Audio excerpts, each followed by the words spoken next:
हाँ तो बच्चों, हम कक्षा 9 में गणित पढ़ रहे हैं। गणित का अध्याय 3 है निर्देशांक ज्यामिति। आज हम निर्देशांक ज्यामिति का अध्ययन करेंगे और ये बहुत ही रोचक विषय है और बड़ा मनोरंजक है और इसको करने में भी मज़ा आता है, आसान भी है। तो हम देखते हैं निर्देशांक ज्यामिति आखिर होती क्या है। तो शुरुआत करते हैं निर्देशांक ज्यामिति। निर्देशांक ज्यामिति में हम सबसे पहले निर्देशांक अक्षों से परिचित होंगे, जो कार्तीय निर्देशांक कहलाते हैं। तो पहले कुछ शब्दावली मैं यहाँ लिखता जाऊंगा। तो हमें पहले देखना है निर्देशांक अक्ष। निर्देशांक अक्ष क्या होते हैं, इन शब्दावलियों से आप परिचित होंगे तो आपसे सवाल बनेंगे। निर्देशांक अक्ष एक एक्स अक्ष होता है और एक वाई अक्ष। इसको एक्स अक्ष बोलते हैं और इसको वाई अक्ष। तो कभी कभी परीक्षा में पूछा जाता है, तो जो क्षैतिज रेखा है, ऐसी आड़ी रेखा क्षैतिज कहलाती है, ये ऊर्ध्वाधर। तो यहां हमने लिखा कि बिंदु है महत्वपूर्ण, क्षैतिज रेखा एक्स अक्ष। क्षैतिज रेखा क्या होती है? एक्स अक्ष। एक्स अक्ष होती है, ध्यान रखना। ऊर्ध्वाधर रेखा, ऊर्ध्वाधर रेखा हमारा जो होता है वो वाई अक्ष होता है। और ये मिलके निर्देशांक अक्ष कहलाते हैं। दोनों मिलके क्या कहलाते हैं? निर्देशांक अक्ष कहलाते हैं। अब ये देखना है कि निर्देशांक अक्ष किसी तल को 4 भागों में बांट रहे हैं। 1 2 3 4। हम यहां से शुरू करते हैं। इसको कहते हैं प्रथम चतुर्थांश। प्रथम चतुर्थांश। इसको कहते हैं द्वितीय चतुर्थांश। यहीं से शुरुआत करना है हमें कि चतुर्थांश को पहचाने। चतुर्थांश, और ये कहलाएगा तृतीय चतुर्थांश। चतुर्थांश, और ये कहलाएगा चतुर्थ चतुर्थांश। चतुर्थ चतुर्थांश।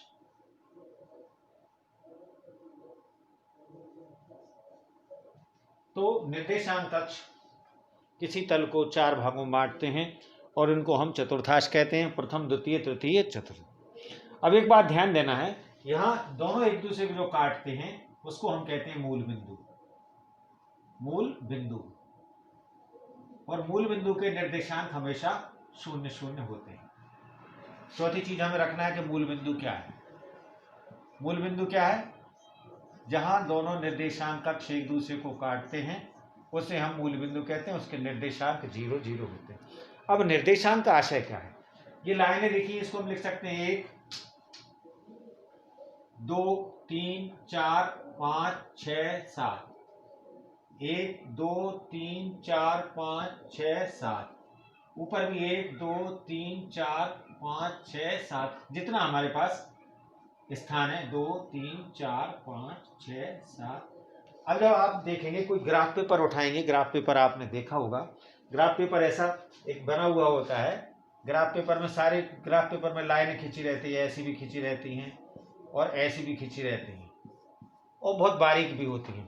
तो जब हमें ग्राफ पेपर पे ये बनाना है तो एक सेंटर में ऐसी लाइन खींचना बेटा, ऐसी मोटी रेखा और एक मोटी रेखा ऐसी। तो ये हमारे निर्देशांक अक्ष बन जाएंगे। ग्राफ पेपर पे बनाना है हमें, सारे काम कहाँ पे करना है? ग्राफ कॉपी खरीद लेना आप। तो ये ध्यान रखना। तो ये जो निशान होते हैं, जो मैंने 1 2 3 4 लिखे, तो ये मोटी लाइन है। मोटी के बीच में भी 10 पतली लाइनें होती हैं।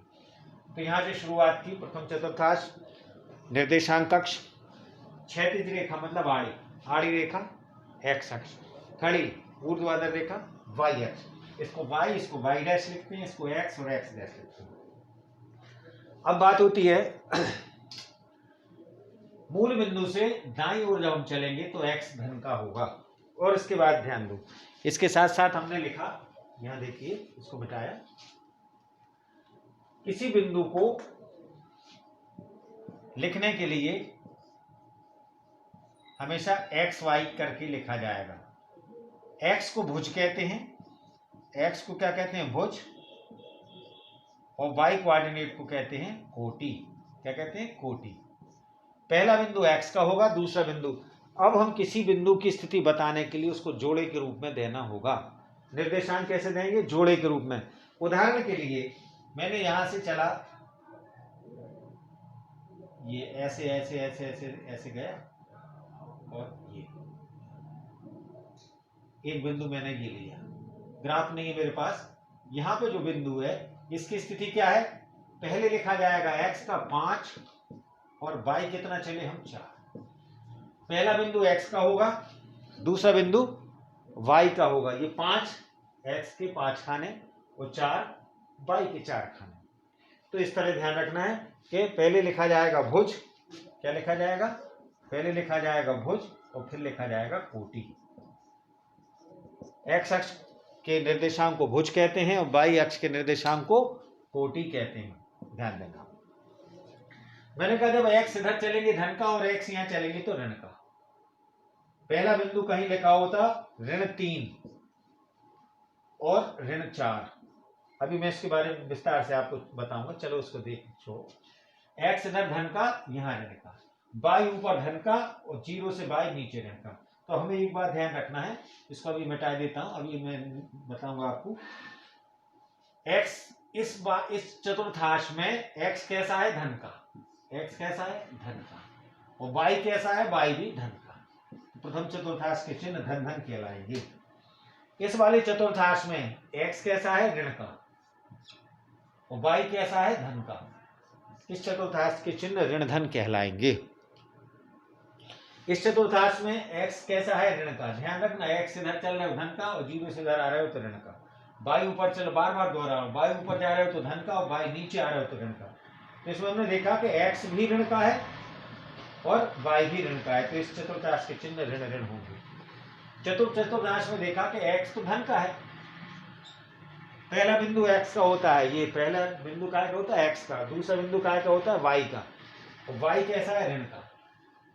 तो परीक्षा में पूछा जाता है प्रथम चतुर्थांश के चिन्ह क्या है, द्वितीय चतुर्थांश के चिन्ह क्या है और तृतीय चतुर्थांश के चिन्ह उनके बिंदुओं के चलने के आधार पर तय होते हैं। ठीक है, ये बातें हमें ध्यान रखना है, इतनी बातें। इसके बाद हम और आगे चलते हैं। तो निर्देशांक अक्ष, चतुर्थांश, उनके चिन्ह, मूल बिंदु की परिभाषा क्या है, जहां दोनों अक्ष एक दूसरे को प्रतिच्छेद करते हैं, काटते हैं, उसको मूल बिंदु कहते हैं। मूल बिंदु के निर्देशांक 0 0 वहां से शुरू होते हैं। ग्राफ पे बनाना, अभी मेरे पास 7 की जगह थी, मैंने 7 बनाए, आप भी इस तरह से 6-7 बना सकते हैं। अब इसमें सवाल कुछ दिए हैं, उसको मैं देखता हूँ किताब में। 3.1 में कुछ नहीं है खास। 3.2 में कार्तीय तल में किसी बिंदु की स्थिति निर्धारित करने वाले क्षैतिज और ऊर्ध्वाधर रेखा को क्या कहते हैं, क्षैतिज रेखा को x अक्ष कहते हैं। पहला प्रश्न है 3.2 का, क्षैतिज रेखा को x अक्ष, ऊर्ध्वाधर रेखा को y अक्ष। साधारण प्रश्न है, इसको याद करना, लिख लेना। फिर पूछा है उन्होंने, इन दो रेखाओं से बने तल के प्रत्येक भाग का नाम क्या है। इन दोनों रेखाओं से बने प्रत्येक तल का नाम क्या है, तो उसको हम कहते हैं चतुर्थांश। क्या कहते हैं, चतुर्थांश। ये 3.2 में छोटे छोटे से प्रश्न पूछे गए हैं, उनको हम बता देंगे। उस बिंदु का नाम बताइए जहां ये रेखाएं एक दूसरे को काटती हैं। उस बिंदु का नाम बताइए जहां रेखाएं काटती हैं। तो ये 3.2 में 3 प्रश्न पूछे हैं। तो ये मुख्य बातें मैंने आपको लिखी। अब हम थोड़े आगे चलते हैं, कुछ सवाल आपको बताते हैं जिनसे आपको सवाल समझ में आएंगे। मैंने कहा मुख्य चीज है इसके, आपको मन से बना के मैं 1-2 सवाल बताता हूं जिससे कॉन्सेप्ट क्लियर हो जाएगा। मैंने लिखा, एक प्रश्न बनाया, ये आपको फेयर कॉपी में लिखना है। बिंदु 3-2 ऋण 4 5 ऋण 2 ऋण 3 और 5 ऋण 4 का निरूपण कीजिए। का निरूपण करना है आपको, निरूपण कीजिए। ये एक सवाल आपकी बुनियाद बन जाएगा, ध्यान रखना। पहला बिंदु x का, दूसरा बिंदु y का, ध्यान रखना। पहला बिंदु x का, दूसरा बिंदु y का। x धन का है तो इधर और x ऋण का है तो इधर, y धन का है तो ऊपर और y धन का है तो ऋण का है तो नीचे। अब हमें देखना है 3-2 कितना चलना है, 3-2।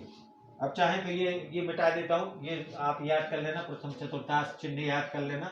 फिर से एक बार चिन्ह लिखूंगा, एक वो चतुर्थांशों के नाम आ जाए। अभी मैंने मूल बिंदु भी मिटा दिया। ये कहलाता है निरूपण। 3 2 का निशान लगाना है। निरूपण मतलब निशान। आप ग्राफ कॉपी बनाएंगे, 3 x के चलना है। अब 3 चलना है x पे, तो यहां चले कि यहां चले। हमने कहा साहब धन का है इसलिए इधर चलिए, 1 2 3 इधर आ गए। y का 2 चलना है, तो y ऊपर चलेगा नीचे चले। अगर धन का होगा तो ऊपर चलेंगे, ऋण का होगा तो नीचे। तो 3 2 खाने में ऊपर चलना है, 2 खाने इधर चल गया। तो हमने देखा साहब ये इसकी सीध यहाँ यहाँ यहाँ ऐसी सीध, ये लाइन हमें यहाँ मिली। ये कहलाएगा x के 3 y के 2, ये बिंदु कहलाएगा 3 2। इसको हम स्केल से ऐसे डॉटेड लाइन से लिख सकते हैं। अगर हमारे पास ग्राफ है तो जरूरत नहीं है, ग्राफ नहीं है तो हम इसको 3 2 बना देंगे। ये बिंदु मिला 3 2। इसके चिन्ह धन धन है। हमने इसके प्रथम चतुर्थांश के चिन्ह कैसे थे? धन धन। इसके कैसे थे? ऋण धन। इसके कैसे थे? ऋण ऋण। और इसके कैसे थे? धन ऋण। चिन्ह याद रखना है। 3 2 का निरूपण हो गया, ठीक है। अब हमने कहा साहब ऋण 4 5 का निरूपण करिए। अब x चलना है ऋण 4, तो ऋण 4 इधर तो जाएंगे नहीं, कहाँ आएंगे? इधर, मूल बिंदु से बाईं ओर। 1 2 3 4 इधर आ गए ऋण 4। अब y चलना है 5, तो y नीचे नहीं जाएंगे क्योंकि ऋण के होते। y 5 धन के ऊपर चलेंगे, 1 2 3 4 5। अब हमने इसको देखा कि इसकी अपन ने यहाँ से 5 पर सीध लगाई, ऐसे डॉटेड निशान लगाए, और यहाँ कितने पे जाना है? 4 पे, तो 4 से अपन ने निशान लगाए। तो ये जो बिंदु मिला है, ये बिंदु कहलाएगा ऋण 4 और धन y का निर्देशांक 5। पहला बिंदु x का होता है, दूसरा y का होता है। ऋण 4 5 का निशान लग गया, ऋण 4 5 का निशान लग गया। अब यदि आपको ऋण 2 ऋण 3 लगाना है, ऋण 2 ऋण 3, तो ऋण 2 तो हमें यहीं आना पड़ेगा, ये आ गए।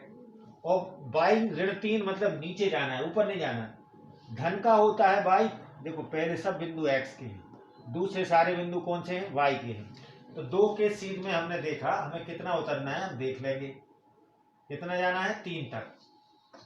तो ये निशान 3 पे हमने ऐसे लगाया। ये जो बिंदु मिला, ये बिंदु यहाँ एक ऐसे लगाते हैं, इसको गोला लगा देते हैं और इसको लिखेंगे हम ऋण 2 ऋण 3। x भी ऋण का है इधर और y भी ऋण का है, इसलिए ऋण 2 ऋण 3। जिस बच्चे को ये स्पॉटिंग करना आ गई वो आगे 10वीं तक बड़े आसानी से कर लेते हैं। लास्ट दिया है 5 ऋण 4, ये मील का पत्थर है आपका, इस तरह के बिंदु लगाना। 5 ऋण 4, 5 धन के हैं, 5 धन के मतलब इधर चलेंगे, 1 2 3 4 5 खाने। अगर आप ग्राफ पे बनाए तो अच्छा है, कॉपी बनाए तो निश्चित दूरी पर ये बिंदु निशान लगा लेना। x तो चल गया 5 और y चलना है ऋण 4 नीचे की ओर। कितना चलना है? नीचे की ओर चलना है। कितने खाने? 4 खाने, 1 2 3 4, y x पर 4 खाने। इसको हमने यहां से मिला दिया। ये जो हमें मिला, ये जो बिंदु था, इसकी पोजीशन कहलाती है 5 ऋण 4। अब एक बात ध्यान दीजिए कि निर्देशांक ज्यामिति में हमें एक बिंदुओं का जोड़ा चाहिए पड़ता है, जो हमें एक जोड़े के रूप में x y के रूप में मिलता है। वो हम किसी बिंदु की स्थिति को बता सकते हैं। अगर कोई भी बिंदु हमें दिया जाए तो हम उसको बता सकते हैं कि ये बिंदु कहाँ होगा। तो पहले चतुर्थांश के चिन्ह भी ध्यान रखना। एक प्रश्न तो इस तरह आता है, दूसरा प्रश्न आता है, वो भी आप लिख लेना, बना हुआ प्रश्न आता है। बिंदु ऋण 3 5 ऋण 3 ऋण 4 2 6 4 ऋण 5 किस चतुर्थांश में है? एक सवाल ये भी आता है, इसमें ध्यान रखना। अगर ये कुछ बुनियादी सवाल आपसे बनने लगे, किस चतुर्थांश में है, इसको सबको फेयर में लिखना है। ये भी फेयर में उतारना, ये भी फेयर में। अब हमें ये बताना है पहचान के कि किस चतुर्थांश में है। हमने पहला बिंदु देखा ऋण 3 5। अब हमने देखा ऋण 3 इधर तो जाएगा नहीं, ऋण 3 यहाँ रहेगा, और 5 कहाँ जाएगा? ऊपर, नीचे तो आएगा नहीं, मतलब द्वितीय चतुर्थांश में है। कौन से में है ये? द्वितीय चतुर्थांश में। इसके चिन्ह भी याद है, ऋण धन। चिन्ह कौन से है? ऋण धन। ऋण धन है तो कौन से चतुर्थांश में होगा? द्वितीय में। हम भूल जाएं तो याद रखें यार, x धन का इधर है, ऋण का इधर है, मतलब ये हम इधर है। y धन का ऊपर है नीचे है, तो ये धन का है, मतलब ये द्वितीय चतुर्थांश में है। कौन से में है ये? द्वितीय चतुर्थांश में है, द्वितीय चतुर्थांश में। पहला ये उत्तर हो गया। ये 4 नंबर के सवाल आते हैं। ऋण 3 ऋण 4, ऋण 3 ऋण 4 कहाँ होगा? ऋण 3 यहाँ तो होगा नहीं, ऋण 3 इस तरफ है, ऋण 4 ऊपर 2 होगा, नीचे होगा, मतलब नीचे होगा इधर है और इधर है, मतलब तीसरे बार में पहुंच गए। कहाँ पर है ये? या तो बच्चे ये याद कर ले कि ऋण ऋण ऋण ऋण का निशान है, तो कौन से में होगा? तृतीय चतुर्थांश में, तृतीय चतुर्थांश में। ये बात हो गई। अब इसका जो तीसरा प्रश्न क्या है? 2 6, 2 6, 2 6 कहाँ होगा? 2 इधर है या नहीं है, 0 से कहाँ है? इधर, और 6 ऊपर है, नीचे नहीं, क्योंकि धन का है, मतलब हम प्रथम चतुर्थांश में खड़े हैं। धन धन का निशान, प्रथम चतुर्थांश के चिन्ह धन धन होते हैं, इसलिए ये कहाँ है? प्रथम चतुर्थांश में। ये सवाल भी आता है बेटा, बहुत चतुर्थांश में है। चौथा सवाल क्या दिया गया है? 4 ऋण 5, 4 धन का है तो मतलब इधर है, ऋण का है तो इधर है, मतलब ये चतुर्थ चतुर्थांश में है। चतुर्थ के चिन्ह भी होते हैं धन ऋण, धन ऋण, तो ये कौन से में होगा? चतुर्थ चतुर्थांश में। इसको यहां थोड़ा मिटा दो, चतुर्थ चतुर्थांश में है, चतुर्थ चतुर्थांश में है। ये 2 तरह के सवाल इंपॉर्टेंट होते हैं इसमें, एक तो चिन्ह करना और पहचानना कि ये कौन से चतुर्थांश में है, कौन से चतुर्थांश में नहीं है, इसको बताना। इसको और देखते हैं थोड़ा सा हम, इसको मिटाता हूँ। ये 2 सवाल अगर आपने ठीक से कर लिए तो आपसे बहुत सी चीजें बन जाएंगी। फिर एक चित्र बना हुआ है, किताब में है, जो आ चुका है, पेज नंबर 72 पे। दूसरा सवाल पेज नंबर 72 पे है। उन्होंने पूछा है बी के निर्देशांक, एक चित्र बनाया है और अपन को पढ़ना है। अब मैं यहाँ पे उस चित्र को बनाने में तो बहुत समय लग जाएगा, आप लोग इसको देखना कि बी के निर्देशांक क्या है। चाहे तो वो चित्र बना भी सकते हैं और उसको उत्तर भी दे सकते हैं। चलिए हम बनाते हैं उसको, देखते हैं, ज़्यादा बड़ा नहीं है। बी हमें यहाँ दिया गया है, ये इंपॉर्टेंट सवाल है, ये आ चुका है, पिछली प्रश्न परीक्षाओं में पूछा गया है, तो इसको हमें ध्यान से करना है और देखते हैं। बी उन्होंने बनाया है इधर, बी के निशान है ऋण 5 2, ऋण 5 और 2 यहाँ पर है। ये बी कहाँ है? मैं हल्की सी लाइन खींचता हूँ, यहाँ पे लिखा है बी, ठीक है। सी, सी कहाँ है? सी को देखें आप, 5 ऋण 5, सी यहाँ कहीं है, सी को इधर बनाया है उन्होंने। मैं स्केल से नहीं खींच रहा हूँ, आप लोग स्केल से बनाओगे क्योंकि स्केल से टाइम लगेगा। ये बिंदु दिया है सी। फिर ए कहाँ है? ए नहीं बनाया। ऋण 3 ऋण 5, फिर उन्होंने बनाया है एम, इधर कहाँ बनाया है? यहाँ पर दिया है एम, क्या लिखा है? एम। और एच, एच यहाँ बनाया है, ये नाम दिया है एच। आप चित्र में देखें, पेज नंबर 72 पर है, ये इंपॉर्टेंट सवाल है, आता है। और दिया गया है ई, ई दिया हुआ है 3 से उतरा है 5 तक, 3 से उतरा है ऋण 5 तक, ये बिंदु दिया है ई। फिर और बनाया उन्होंने डी, डी बनाया है 2 से लेकर 6 तक, यहां से ऐसा गया एक बिंदु और यहाँ पे दिया है डी, ठीक है। फिर एक और दिया है जी, जी दिया है 2 ऋण 4 पर, यहाँ पर दिया है जी। तो इस तरह से ये चित्र बना हुआ है। एक और दिया है सी, हो गया, ये हो गया, ये भी बन गया। चले अब हम बताते हैं। अब बी के निर्देशांक क्या है? देखो बी के निर्देशांक, बी के निर्देशांक क्या होंगे? ऋण 5 और धन के 2, क्योंकि यहाँ आया तो ऋण का और धन का ऊपर चल रहा है। बी के निर्देशांक कितने होंगे? ऋण 5 2, ये उत्तर हो गया। दूसरा उत्तर क्या पूछा है उन्होंने? सी के निर्देशांक, सी के निर्देशांक, ये 5 नंबर का सवाल आ चुका है पिछली परीक्षाओं में। सी के निर्देशांक देखो, सी के निर्देशांक क्या है? एक तो धन का 5 है और ऋण का 5 है, तो 5 धन के x 5, x कितना चले? 5, y कितने चले? ऋण 5, 5 ऋण 5। सी के निर्देशांक कितने हो गए? 5 ऋण 5। फिर उन्होंने तीसरा काम किया है, ऋण 3 5 वाला बिंदु कौन सा है? देखें आप, ऋण 3 5 कितना है? एक तो ऋण 3 चले और 5 चले तो ये बिंदु ई है। ऋण 3 यहां होता है, धन 3 यहां होता है, ऋण 5 कहां जाता है? नीचे। तो ऋण 3 ऋण 5 द्वारा पहचाना गया बिंदु कौन सा था? तो वो ई था। चौथा सवाल उन्होंने पूछा है, 2 ऋण 4 वाला बिंदु कौन सा है? अब देखें आप, 2 ऋण 4, 2 मतलब इधर चले, ये चल गए, और ऋण 4 कहां गए थे? मतलब जी। कौन सा बिंदु है ये? जी। बस इतना सा उत्तर लिखना है। पांचवा सवाल, डी का भुज। मैंने आपको पहले बताया कि भुज पहले होता है और कोटि बाद में होता है। भुज मतलब होता है एक्स और कोटि मतलब होता है वाई। डी का भुज कितना है? एक्स कितना है? 6, वाई, इसके निर्देशांक वैसे 6 2 थे, कितने थे? 6 2। इसका डी का भुज कितना हो जाएगा? 6। एक्स निर्देशांक भुज, सॉरी डी कहां है? 6 इधर तक है, 6। डी का भुज कितना हो गया? 6। फिर छठवां सवाल उन्होंने पूछा है, बिंदु एच की कोटि। देखें एच कहां है? एच ये है, कोटि मतलब वाई, एक्स तो है 5 और वाई है ऋण 3। कितनी है? कोटि ऋण 3 है। पहला बिंदु भुज, दूसरा कोटि मतलब वाई, वाई मतलब ऋण 3, एच की कोटि कितनी है? ऋण 3। फिर और दिया हुआ है, सातवां सवाल उन्होंने पूछा है, बिंदु एल के निर्देशांक। बिंदु